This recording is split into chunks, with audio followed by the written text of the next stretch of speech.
This is Bishop Hughes in the Diocese of Newark. At the church that I visited last week, one of our smaller churches, after the service was over and coffee hours was over, before I talked with the wardens, but people weren't quite ready to leave after our coffee hour conversation, there was a small group of parishioners and I that sat and talked together. They specifically wanted to talk about how to be Christian in this current environment. And their question really was very specific. How are we to be able to communicate with people across differences? There was a real recognition on their part, and something that I believe also that at the heart, at the center of all that troubles us in our nation, all that troubles us across the globe, is this basic problem. It's as if we have forgotten how to be in communication with anyone that doesn't ascribe exactly to what we believe in or what we think or what our political party believes.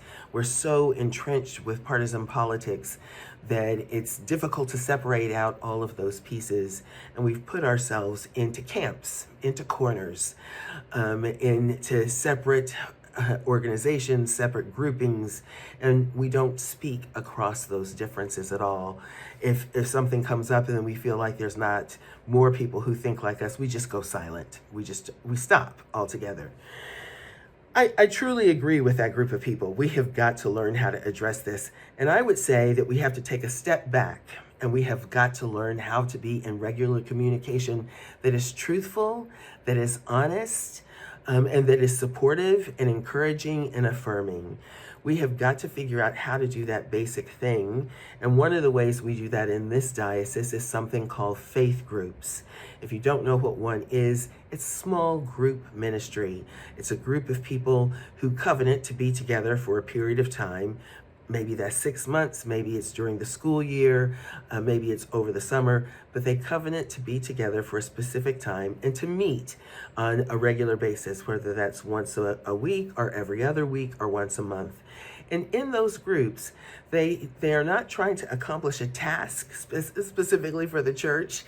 So they're not there to create a budget. They're not there to plan a service. They are there specifically to talk about their life as people of faith. And in that talking about their lives and doing that in ways that are honest and guileless and genuine and transparent, they do that, and they also listen to other people do the same.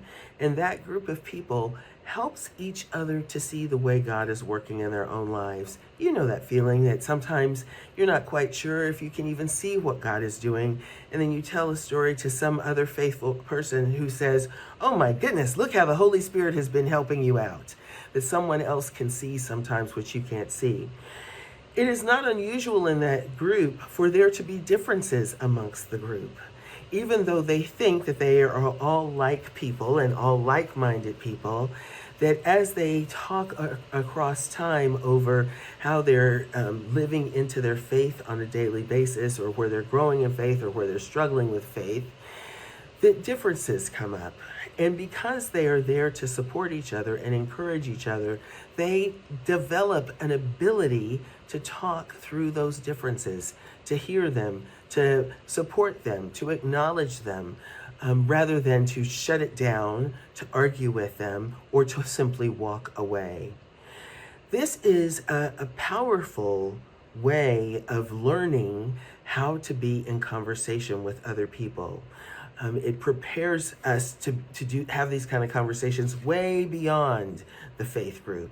We build a skill not only in talking honestly about ourselves, but also listening to other people and being able to do that in a way that is attentive and that is sensitive and that is caring and basically faithful.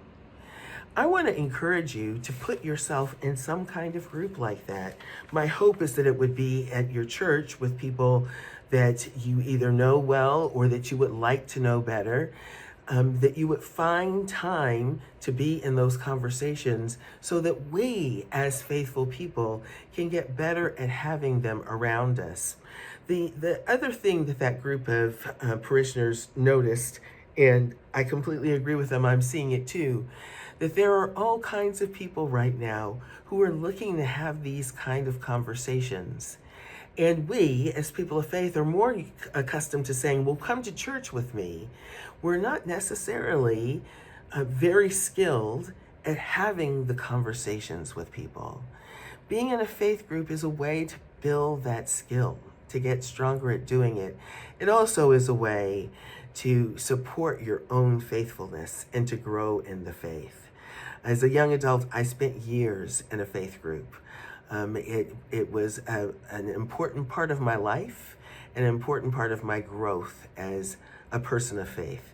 Long before I ever thought about ordination, I was thinking about how do I, as a young adult, as a person expanding in their career, how do I do this as a faithful person in that group of faithful people who I was in conversation with on a regular basis.